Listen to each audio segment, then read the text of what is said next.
Friends, welcome back to our channel. నేను మీ నవ్య అండి. అందరికీ ముందుగా వరలక్ష్మి వ్రత శుభాకాంక్షలు. అందరికీ ఆ అమ్మవారు, వరలక్ష్మి అమ్మవారు మంచి ఆరోగ్యాన్ని, అలాగే మంచి ఆనందాన్ని, మనశ్శాంతిని ఇవ్వాలని మనస్ఫూర్తిగా కోరుకుంటున్నాను. ఇకపోతే ఈ రోజైతే మా ఇంట్లో వరలక్ష్మి వ్రతం ఎలా చేసుకున్నాను ఏంటి అని చెప్పేసి ఈ వీడియోలో మీతో షేర్ చేసుకుందామని అనుకుంటున్నాను. ఏం లేదు, చాలా సింపుల్గా ఉంటుంది. ఎందుకంటే ఇక్కడ మేము క్వార్టర్స్లో ఉంటాం కదా, ఇక్కడ చూస్తే ఇలాగే ఉంటాయి. ఇక్కడ చూసి భయపడొద్దు, ఈ క్వార్టర్స్ అయితే ఇలాగే ఉంటుందన్నమాట. కానీ మనకి వీలైనంత వరకు వీలైనట్టుగా చక్కగా దాన్ని శుభ్రం చేసుకొని మంచిగా ముగ్గులు పెట్టుకొని అమ్మవారికి మంచిగా అలంకరణ చేసి చక్కగా నాకు వచ్చినంతలో, నాకు తెలిసినంతలో, నేను చేసుకోగలిగినంతలో నేనైతే పూజ చేసుకున్నాను. ఇకపోతే మన వ్లాగ్లోకి అయితే వెళ్ళిపోదాం. ఇక్కడ నేనైతే ముందు రోజే అంతా చక్కగా శుభ్రం చేసి ఇల్లు వాకిలి అంతా శుభ్రం చేసి ముగ్గులు అయితే పెట్టేసుకున్నాను. మార్నింగ్ అయితే తొందరగా లేచి పాపని స్కూల్కి పంపించి ఇక్కడ నైవేద్యాల కోసం అయితే ప్రిపేర్ చేసేసాను అనమాట. నైవేద్యాలు వచ్చేసి తొందరగా చేసేసాను, ఎందుకంటే మా వారు కూడా డ్యూటీకి వెళ్ళాలి, ఈలోగా అయిపోవాలని చెప్పేసి. నేను నైవేద్యాలు వచ్చేసి పులిహోర చేశాను, అలాగే చక్కెర పొంగలి, అలాగే నేను బూరెలు గారెలు కూడా చేశాను. చాలా సింపుల్ మెథడ్లో అయితే చేసేసాను అనమాట. ఇక్కడ పులిహోరకి అయితే మొత్తం ముందుగానే రైస్ ఉడికించి పెట్టేసుకున్నాను. దానికి పులిహోర అయితే ఇక్కడ పోపు వేసేసుకున్నాను. ఆ తర్వాత ఇక్కడ గోడలను అయితే ఇలా చేసి పెట్టేశారు కాబట్టి జస్ట్ సింపుల్గా డెకరేషన్ అయితే చేసేసాను అనమాట అరిటాకులతో. అలాగే మనం పూజ పెట్టుకునే పీట ఉంటుంది కదా, దానికి పసుపు రాసేసి ముగ్గులైతే వేసేసుకొని పూలతో డెకరేషన్ అని అనుకున్నాను. కాకపోతే ఈలోగా మా వాడైతే పూలన్నీ ఇలా రెక్కలు తీసేసి నేను వేస్తాను మమ్మీ అని చెప్పేసి వేసేసాడు. సరేలే, ఇలా కూడా బాగానే ఉంది కదని చెప్పేసి నేను ఉంచేసాను. అలాగే నేనైతే రెడీ అయిపోయాను అనమాట పూజ కోసం. ఇంకా మార్నింగ్ నుంచి ఇంకా ఫుల్ స్ట్రెస్ అనమాట. నైవేద్యాలు అవి ప్రిపేర్ చేస్తున్నాను కదా, అందుకని చెప్పేసి ఇంకా ఎక్కువగా నేనైతే నార్మల్గానే ఎప్పుడు ఏమీ మేకప్ అయితే వేసుకోను. కాకపోతే ఫేస్ కూడా ఇంకా అదోలా తయారయ్యింది. కానీ శారీ అయితే మంచిది కొత్తది కట్టేసుకున్నాను. ఇంకా పూజకి రెడీ అయిపోయాను. ఇక్కడ డెకరేషన్ అయితే ఏమీ లేదు, సింపుల్గా అరిటాకులు అయితే ఇలా అంటే వెనక జస్ట్ గోడ అలా చెత్తగా కనిపించకుండా నీట్గా అలా పెట్టేసి పూజకు కూడా మంచిది కదా అరిటాకులు ఉంటాయి అని చెప్పేసి ఇలా పెట్టేసుకున్నాను. నెక్స్ట్ వచ్చేసి పూలు అంత దండ కట్టి వేసుకున్నాను. ఇక్కడ చూస్తున్నారు కదా, ఇవైతే యాలకలు అన్నమాట. యాలకలని 21 యాలకల్ని దండ కట్టి వేస్తున్నాను. అమ్మవారికి ఎంతో ఇష్టంగా ఉంటుందంట. అలాగే అమ్మవారికి సుగంధభరితంగా అంటే సువాసన వచ్చేవి ఏవైనా ఇష్టం కాబట్టి నేనైతే ఇలా యాలకులు అయితే పెట్టాను. చాలా మంచిదంట.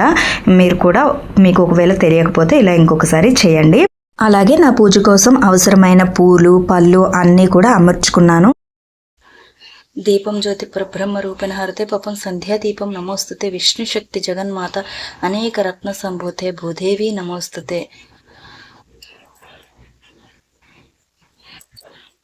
గజాననం భూతగణాది సేవితం కపిస్త జంబూఫల సారభక్షం ఉమాసుతం శోక వినాశన కారణ నమామి విఘ్నేశ్వర పాద పంకజం. నాకు తెలిసినట్టుగా నేనైతే పూజ అయితే చేశాను. ఎందుకంటే ఒక్కొక్కరు ఒక్కొక్క విధంగా చేస్తూ ఉంటారు. ప్రతి ఒక్కరూ ఒకే విధంగా చేయాలంటే చేయలేరు కూడా. అలాగే నాకు తెలిసిన విధంగా అయితే నేనైతే నా పూజను అయితే నేను చేసుకున్నాను. అమ్మవారికి నెయ్యి దీపం అయితే పెట్టాను.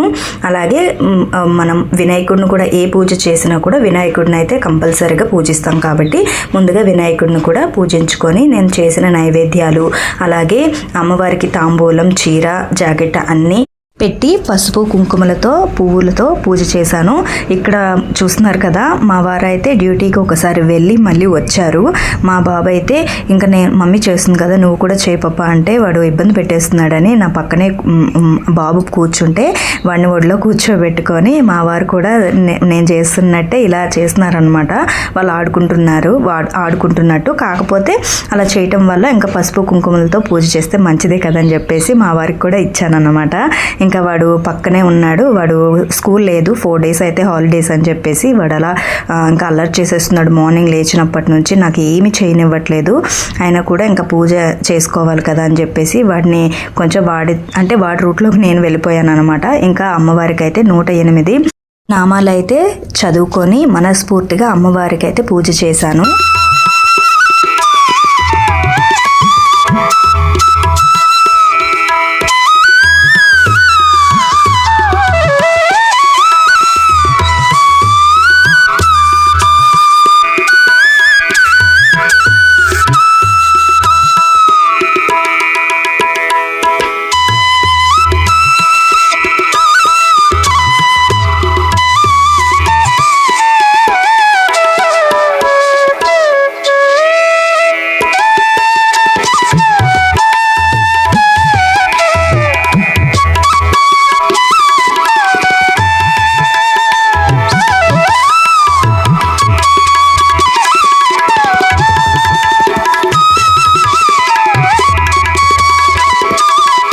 రోజైతే నా పూజ వరలక్ష్మి వ్రతం అయితే ఇలా కంప్లీట్ అయ్యింది. ఈ రోజైతే నేను చాలా హ్యాపీగా ఫీల్ అయ్యాను. ఎందుకంటే ఆ అమ్మవారిని మనస్ఫూర్తిగా కొలుచుకోవటానికి నాకు అనుగ్రహాన్ని అమ్మవారు ఇచ్చారని మనస్ఫూర్తిగా భావిస్తున్నాను. ఇందులో ఏమైనా మిస్టేక్స్ ఉంటే గనక నాకు ఎక్స్క్యూజ్ చేయండి, కామెంట్ సెక్షన్లో కామెంట్ చేయండి. ఈ వీడియో కనుక నచ్చినట్లయితే తప్పకుండా లైక్ చేయండి, షేర్ చేయండి. అంతకంటే ముందు మన ఛానల్ ఎవరైనా సబ్స్క్రైబ్ చేసుకోకపోతే సబ్స్క్రైబ్ చేసుకోండి. థ్యాంక్